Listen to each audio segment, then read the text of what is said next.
Thank yous all round. First of all, thank you very much to Central Clinical School, to Steve Jane, for inviting me to give this year's public lecture.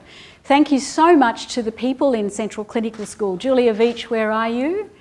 There you go. Thank you, Julia, to you, to Dussie, and so many of the people in Central Clinical School, to the people who are manning the cameras and so on. It's fantastic that you put so much effort into this public lecture. But to my dear friend and colleague, Dame Quentin Bryce, thank you for so many things. Thank you for coming down here today, braving Melbourne traffic and public on a Friday evening. But thank you so much for all that incredible work that you've done in the past, that you're currently doing, and that I'm sure you're going to do in the future for the women of Australia. You are undoubtedly a national treasure, and we all salute you, we all love you, and we want to keep working with you. Thank you again for a brilliant talk.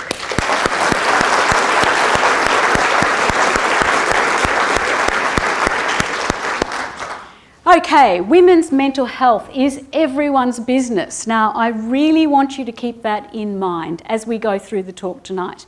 I might even get you to chant it from time to time, but I really need you to remember that statement, because this is not secret women's business. It's not women's business for women. Women's mental health is everybody's business. Here are some statistics. I can't help it. I'm an academic. I need my stats.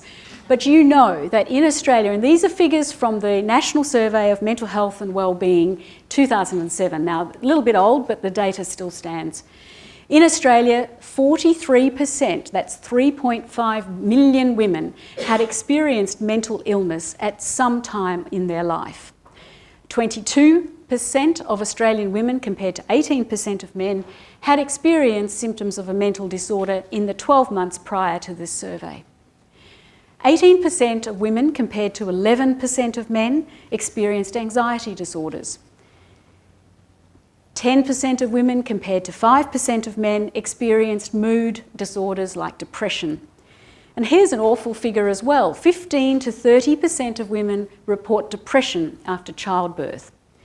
Now, the eating disorders numbers are difficult to get because it's hard to actually capture the data about various dieting and various other types of eating disorders. But we know clinically that women experience eating disorders far more than men.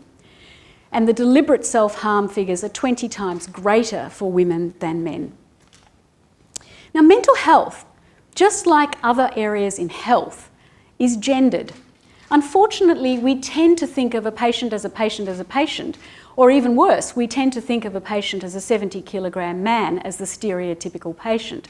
But there is a gender aspect to mental health. And when we think about it, what comes up is that men and women have different patterns of mental illness and other forms of distress. They are subject to different risk factors and vulnerabilities. There are a number of different theories that have been put forward to try to explain the prevalence and differences in mental health problems. I like to go to the bottom of this slide, which is a biopsychosocial approach. Now, it's basically saying we need an integrative approach. If we think about the bio or the biology, we're talking about those things that happen in women's bodies. Combine that with women's personality or psychological aspects. Combine that with women's lives or the social theories that impact on women. If we look more specifically, we know that in the biology we have hormone impacts, we have gender differences in drug metabolism systems, we have differences in brain circuitry, we have differences in genetic transmission of conditions. In the psychology, we know that psychiatric illnesses can present very, very differently in men and women because of gender differences in psychological responses and defence mechanisms. Socially, as Dame Quentin has referred to, we are very much aware of the impact of violence, poverty, gender inequities in wages, power and social roles that impact on women's mental health. Currently, unfortunately, friends, mental health in women, or women's mental health, is not a national priority. That's going to be one of our goals, is to create a national priority to improve women's mental health. It really is not good enough that we are ignoring sometimes the impacts and the way forward for women. Because Improving women's mental health is intimately tied to improving her well-being and productivity, but also the next generation's outcomes and the mental health of her family, as well as our general community. Women's mental health is everyone's business. Now, I am a clinician and I am a researcher, so I'm going to tell you 4 different women's stories. These are real stories, but obviously I have changed the names and it's not the real picture in order to preserve confidentiality. Emma stared out of her window. She gazed down into the courtyard, and she loved doing this because down in the courtyard was a swing. The swing was a little bit rusty now and the seat was a bit broken, but it brought back memories for her of when she was 4 years old and she could sit on that swing and she would kick her legs up in the air and try to move as far forward as she could. She'd laugh and she'd tell her dad that she was going to touch the sky. He laughed as well. These were good times. Emma recalled them with great joy. But that was 5 years ago. Here she is at age 9, and life is not good for Emma. Her father is not there, and she misses him. But she also misses her mother, who is physically there, but somehow not quite there. And then there's Jeff. Jeff moved into their house about 2 years ago. Emma hates Jeff. She hates the way he looks at her. She hates the way he talks to her. Most of all, she hates the smell, which is that of beer. It's there all the time. Emma got into her bed and she could hear outside her bedroom door screaming and crying and a loud thud. Her heart started beating faster and faster and her breathing sped up as she saw the doorknob slowly start to move. She smelt the beer smell get stronger and stronger. She burrowed underneath the doona as much as she could, but he staggered into her room and into her bed. Let's fast forward 10 years. Emma stared at herself as a 19-year-old in the mirror. She didn't really recognise the woman who stared back out at her. She was more than 100 kilos in weight. She had hair on her face. She felt terrible about the way she looked. She felt even worse about the way she felt about everything. Inside was this cauldron of rage, of hatred, but she didn't really know where to focus it. She felt absolutely terrible about herself. She constantly felt that she needed to be punished because she was a bad person. She looked down at her forearm and she noticed the slashes on her wrist that she had done over many years. Emma felt bad. She felt like a bad person. She stared in the mirror and thought, what is there for me in this world? Now, Emma's story, unfortunately, is very common, and as Dame Quentin said, with the increasing epidemic of domestic violence, family violence, we in our clinic, which is held on Thursdays at the Alfred, are seeing more and more Emmas at younger and younger ages. Emma has a diagnosis of borderline personality disorder. Let me tell you about this condition. It's got a ridiculous name. The DSM-5, which is the psychiatric Bible, calls this condition borderline personality disorder. I mean, what an absolutely useless term. If you try to tell somebody that they have borderline anything, the first thing that comes back is, well, do I have something or do I not have something? Typical psychiatrist, you can't make up your mind. And then if you tell someone they have a personality disorder, I mean, the personality, think about it, that's what is you. That's what makes you a unique human being. If you tell somebody that that which is unique is disordered, you know, you're writing them off. They may as well not exist. So borderline personality disorder, which is a term from 1938, is still with us, is hated by consumers, and is absolutely useless in terms of having any therapeutic kind of alliance with the person that we're trying to empower and build up to get over the horrible traumas in her life. So in our clinic, and also in conjunction with people who run a wonderful service, Spectrum, in Victoria, which is dedicated to this condition, we meet regularly, and we have decided that even though DSM-5 has this official terminology, that our unofficial terminology is complex trauma disorder. Why? As I've illustrated with Emma's story, there is a trauma behind what she's experiencing. The symptoms that people feel with this condition are vague and diffuse, and that makes it difficult because they have deep feelings of insecurity. There's a fear of abandonment, a fear of loss, there's rage, there's anger, there's a fragile sense of self, there's dissociation, which is where there's a split in themselves, and they sometimes feel like, you know, they're watching their life rather than living their life. There is self-harm, and it can have a mortality. There is persistent impulsiveness and confused contradictory feelings.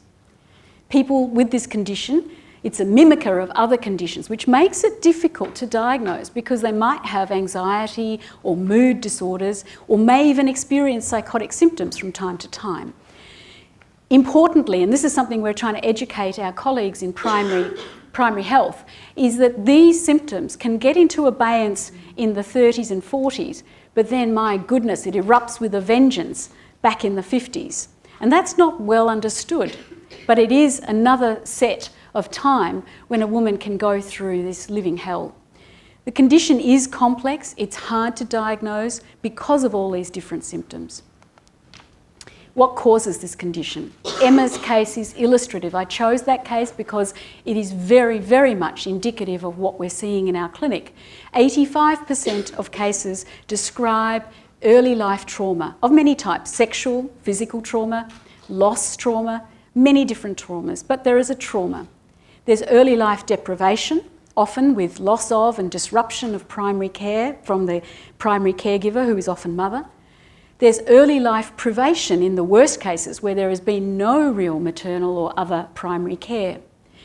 And that's in 85% of cases. Now, of the whole group, 75% of the sufferers are women. So you can see why I'm caught up in the women's mental health area of trying to advocate and get something done for Emmas of this world. 15% of cases, there's no discernible trauma, and there are genetic factors, we think, at play.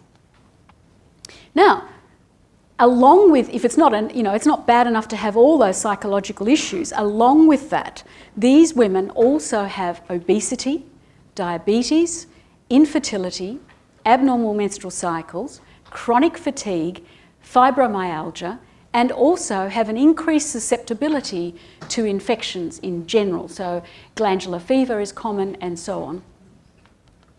Why is this all going on? Here's a simplistic diagram. My apologies to the biologists in the audience, but we have the stress here, and in Emma's case, you obviously realise what the stress is, and you have a threatening situation. That leads to changes in the hormone output. So there are increased elevation of cortisol hormone, which is a stress hormone. It does more than that, but it is synonymous with the stress hormone. This hormone goes up. And stays up. We all have cortisol fluctuations, but in particular in chronic stress, and particularly in a child who can't make head or tail out of this terrible stress, this hormone goes up. The hormone has many effects in many other places in the brain. Here is an example, and I'll explain what happened here. This was an experiment where people were given cortisol, and this is their verbal memory performance. So specific tasks. When they were given the extra cortisol, they performed very badly in verbal memory.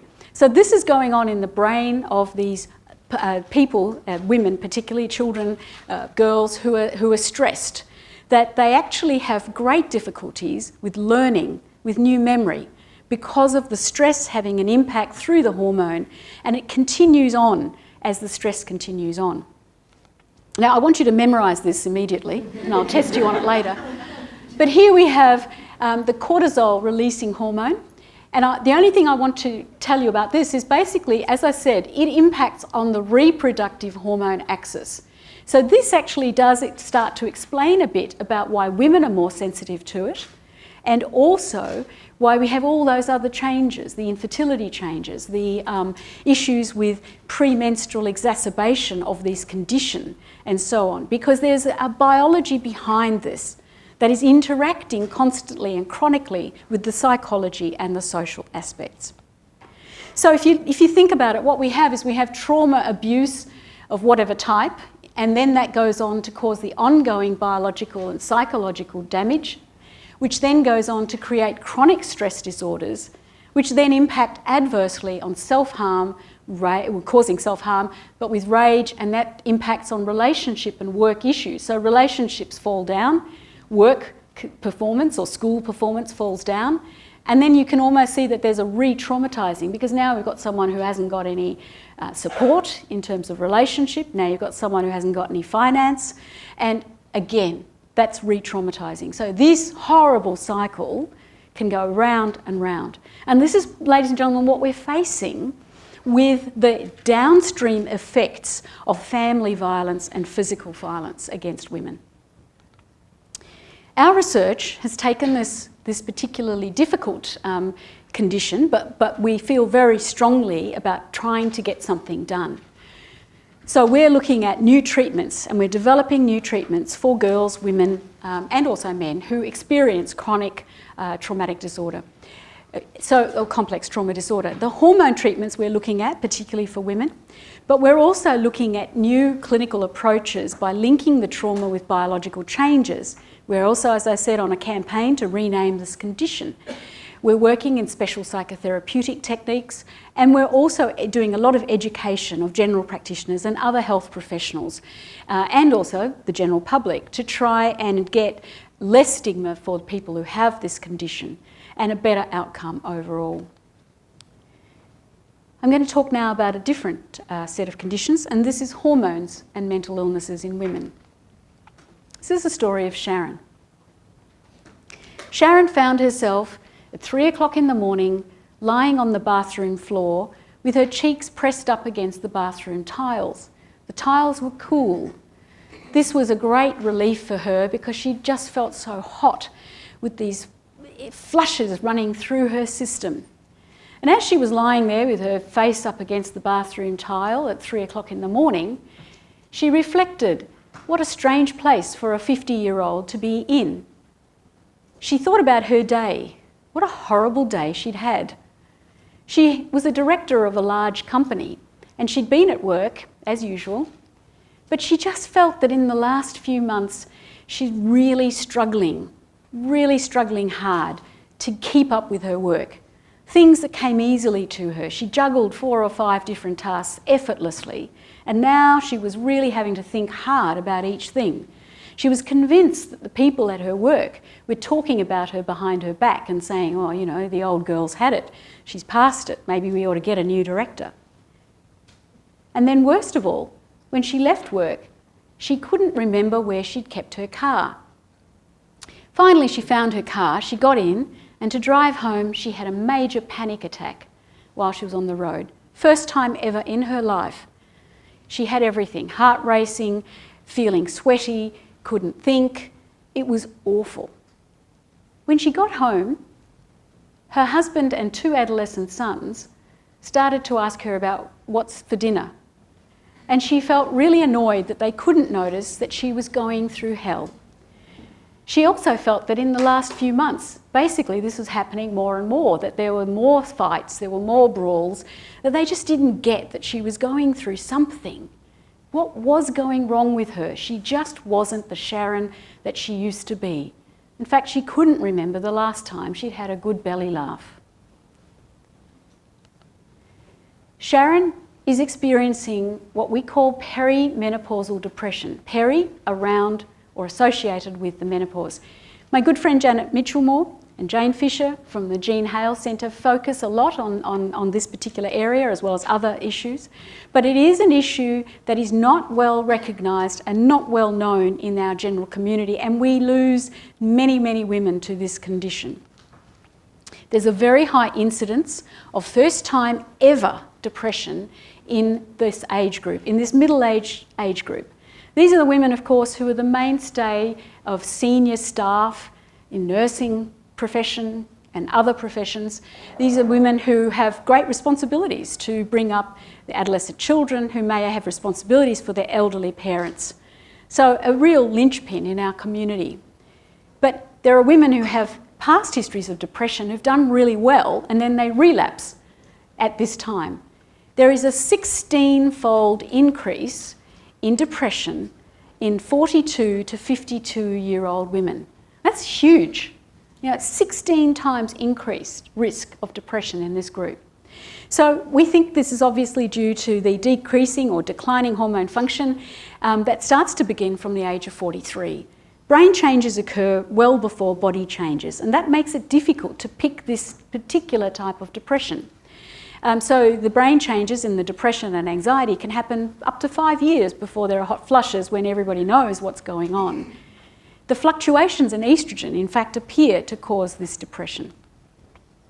The symptoms are plummeting self-esteem, paranoid ideas, aggression, disconnection, no libido, irritability and agitation, weight gain despite sensible eating and exercise, poor sleep, which then becomes compounded by hot flushes and has its own repercussions, memory and concentration changes, and panic and anxiety. None of it's pleasant, as you can see.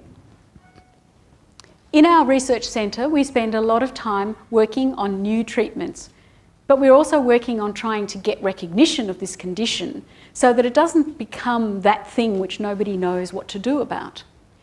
We are working with in a clinical trial. We've got some interesting, excellent results. It's an NH and MRC supported clinical trial using a safer amount of short-term hormone treatment. We also work with a different antidepressant approach. Some of the standard antidepressants, the SSRIs, Prozac is one of them, can actually make this condition worse. And that's an issue that we need to get the knowledge out there about. My very dear friend and colleague, Dr. Rosie Worsley, who works with me in the clinic, brings her endocrine expertise to our work, and it's an interesting combination of psychiatrists and endocrinologists seeing patients together. We tackle the physical health. We look at the whole person because we're tackling weight gain.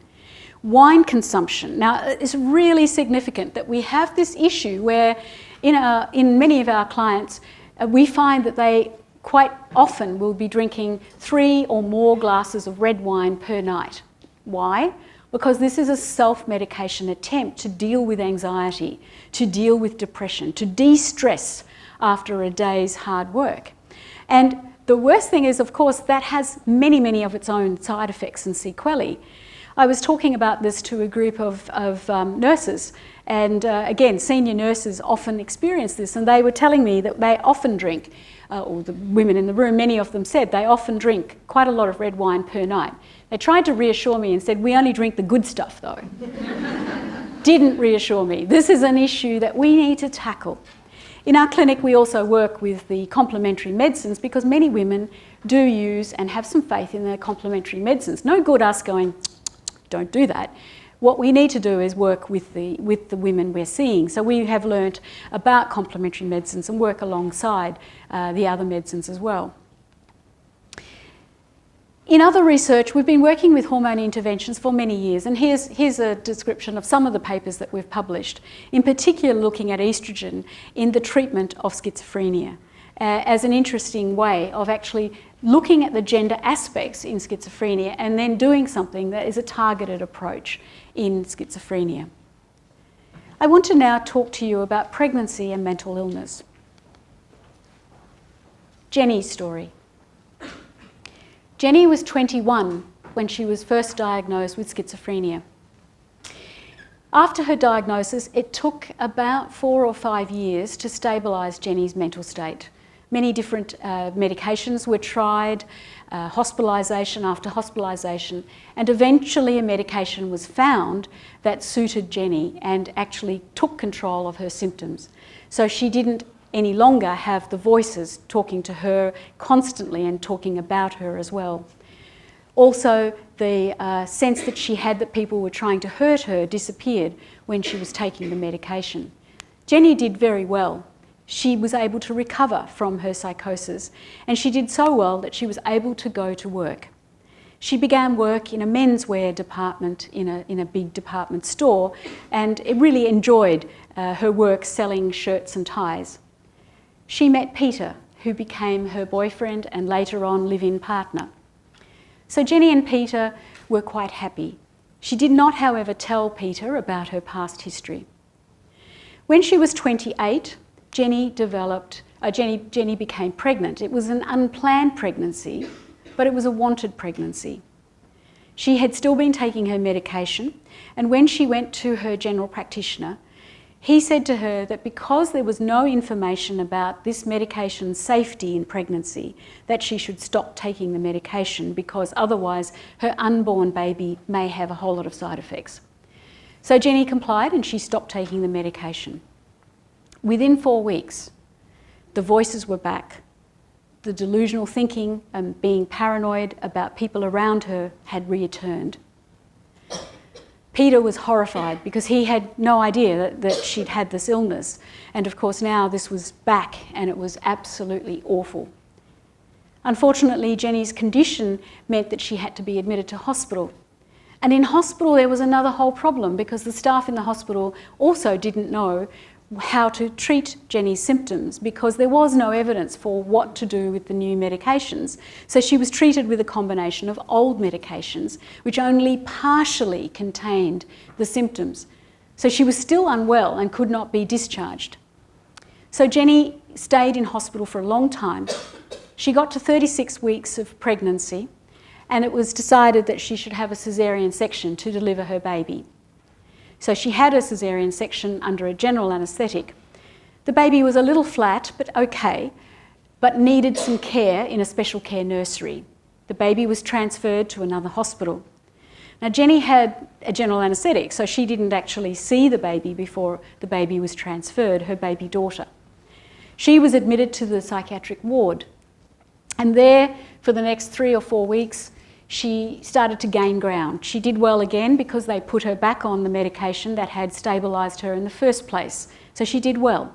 And she achieved the level of mental health that she'd had before. But she hadn't seen her baby.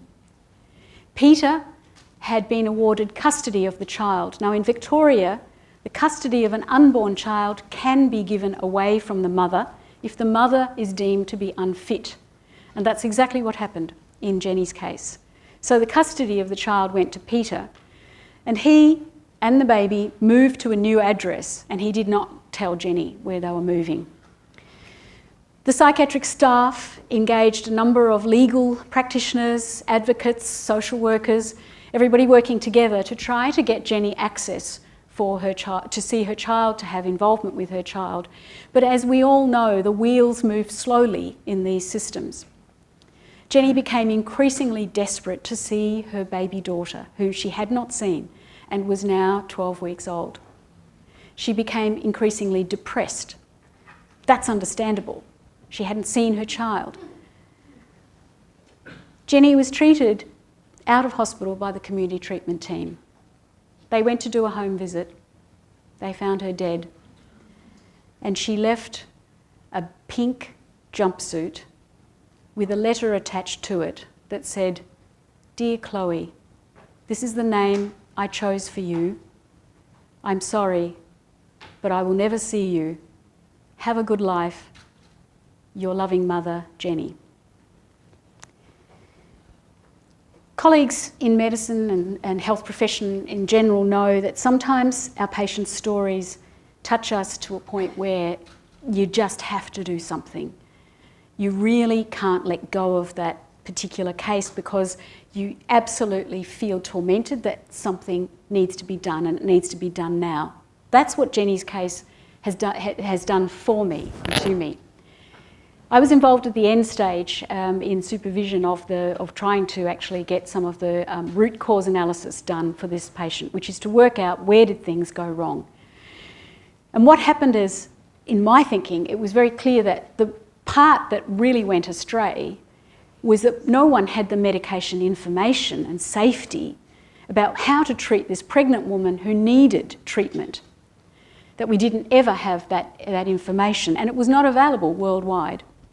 So in 2003, spurred on to do something about Jenny and to prevent further Jennies, I set up the National Register of Antipsychotic Medications in Pregnancy called Enwrapped.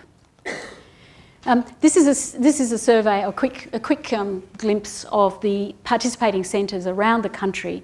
And my very dear friend and colleague Heather Gilbert, who runs this study, we've received enormous support from colleagues all around the country. And what we've done is collect demographic and we'll collect a lot of data on the women who have needed antipsychotic medications in pregnancy, because our aims in this study is to examine and report on psychiatric medication safety during pregnancy, to improve the treatment options for people who do need this kind of medication, and to formulate evidence-based guidelines and to export best practice to the country and the world, to assist clinicians and their patients in making informed decisions about medication, and to raise awareness of improving health outcomes for both mother and baby. I'm thrilled to report that, in fact, we've had several publications now. We routinely receive calls, emails, both Heather and I, from people in Australia and from overseas to ask us, because we have the only database in the world that has this information, which would surprise you, because you'd think by now that surely there's something going on about this. But I can tell you that, in fact, the only work done in this area is a sort of the standard registers, which is where you just look for congenital malformations, or where the limbs are malformed, like in the thalidomide story. That's not the problem with these medications. But what we need to be able to say is, are these medications safe for the child's development in terms of learning, progress at school in the future, and so on. So we will continue to labour on with the study, which is continuing, and a whole range of outcomes are coming from this work. Here is a picture of a real woman who has given us permission to use her photo, and she's been in the study and has 3 beautiful children, as you can see, who are very, very healthy and doing very well. And we're very grateful to Mariska for being an ambassador for the Enwrapped study, and she has talked about her story in public on many occasions and will continue to do so. My last story, Tara. Tara found herself in the checkout of Safeway, screaming at the checkout chick, with torrents of abuse and foul language coming out, all about the cost of a bunch of bananas. So this was something that really shocked Tara herself. It shocked everyone around her, and it shocked her boyfriend, who had never heard Tara use such language in the 18 months that they'd been together. What was going on with her? He noticed that in the last 3 or 4 months that, in fact, she really hadn't been herself at all. They'd moved in together into a lovely apartment last year, and they had great fun decorating it. They had people over for dinner, they went out to the movies. They were really enjoying life. Tara was working as a marketing executive and doing very well. Tara herself, over the last 5 months, kept noticing that she just didn't have any joy in her life. The joy had disappeared, and increasingly she was irritable, absolutely prickly about not much at all. And if somebody made a comment, she often had a missed perspective on that comment and kind of jumped down her throat, like she was doing at Safeway, for no apparent reason. She went to see her local doctor, and she said to her local doctor, ever since I went on that brand of pill, oral contraceptive pill, things have not gone well. He said, well, I think you should look at your relationship. You might be having difficulties there. You might be having difficulties at work. And another time when she went to see another person working in that practice, he said, just pull up your socks and get on with it. There's nothing wrong with you. We saw Tara, and we see many Taras in our clinic. And in fact, one of the things that we were able to do was we changed her oral contraceptive pill type. And within a week, Tara came back to see me specially to let me know that she'd been at Luna Park. They'd gone on the roller coaster. At the height of the roller coaster, she'd thrown her arms up in the air, and she said, I felt exhilarated. The joy is back. Her boyfriend said, she's back. And it was 1 week. What's going on here? 75% of Australian women report using a contraceptive medication at some time. This is great. The oral contraceptive pill has given women control over their reproductive life, which is a very good thing. However, the discontinuation of hormonal contraceptives is often due to the mood side effects. And that is extremely common, but not well documented, not well understood, and not well publicised. When we look at it, in the pill is estrogen and progesterone. And of course, estrogen and progesterone affect many brain chemicals, the neurotransmitter systems involved in mood regulation. So it's not surprising to think that the pill could be a really potent affector of mood. What does the literature tell us? Well, not much.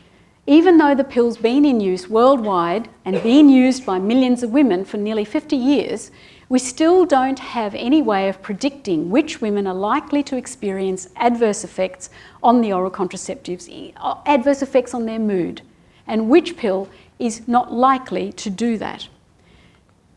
So over many years now, we've been conducting work looking at mood or depression and the oral contraceptive pill, and we are continuing to conduct this research. I'm going to get to the punchline very quickly because people might want to know what we advocate. But from our studies, basically ongoing and in clinical practice, we found that the low-dose estrogen pill is not good for depression. Yaz and Yasmin seem to create Tasmanian devils out of very calm women, and that's not good. Some of the progesterones in the pill are bad for mood, but worst of all are the progesterone-only pills, and particularly the straw, the Implanon that's implanted under the skin, in vulnerable women can create a depression where there wasn't one. So we need to be very mindful of these things.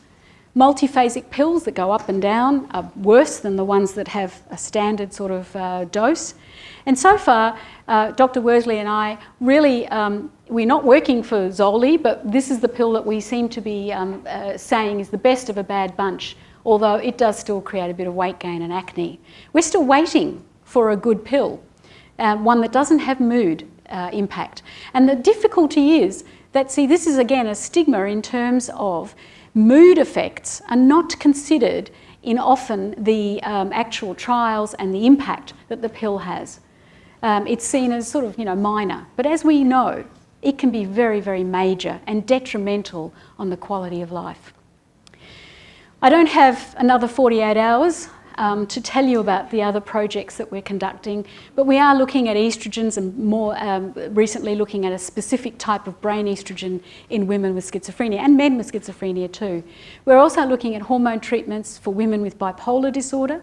We're continuing our work in menopause and anxiety disorder. We're continuing our work in trying to improve women's safety in our inpatient wards around the country. We're educating GPs and other clinicians on the assessment of domestic violence.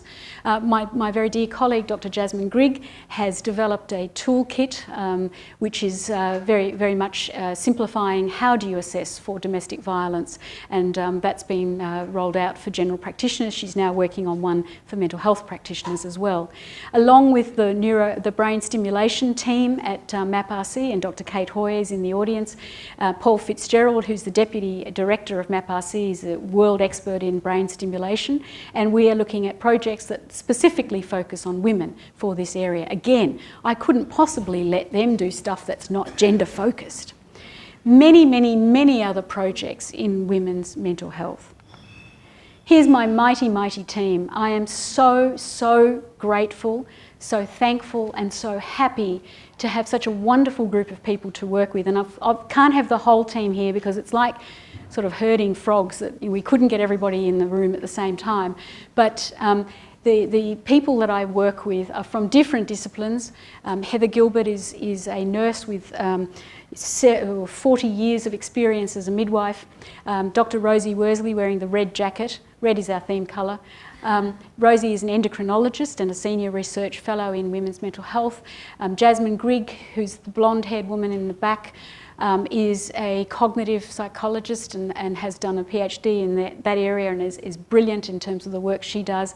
And of course Emmy, who's in the far your left, is the coordinator for the Women's Mental Health team. My very great thanks also to Mr. Anthony Di Castella, who's in the audience, who's the manager of MAPrc, and he was one of those frogs that jumped off the scale when we were trying to get this photo done. But he's a manager and lifelong friend, and has been instrumental in the work that has been done in MAPrc and the Women's Mental Health team. I'm also very grateful to Simon Stafracci, who's the Director of Psychiatry at the Alfred, and he has been very supportive in terms of the clinic and registrars rotating through the clinic so that we can teach the next generation as well.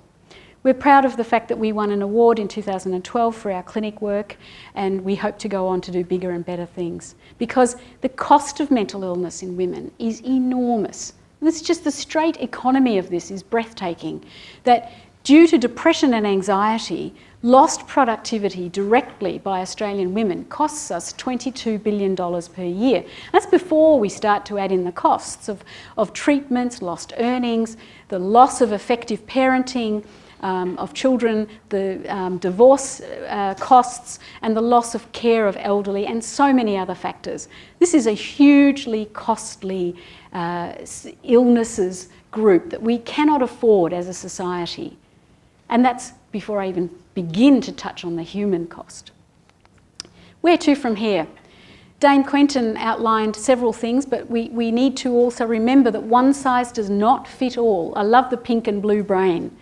Let's think about the pink and blue brain, because this is really important, that we have specific approaches for women's mental health. And some of the things that were mentioned by Dame Quentin, we want to strongly shout and echo the culture changes that's needed. We need to pursue women's health and mental health agendas very vigorously.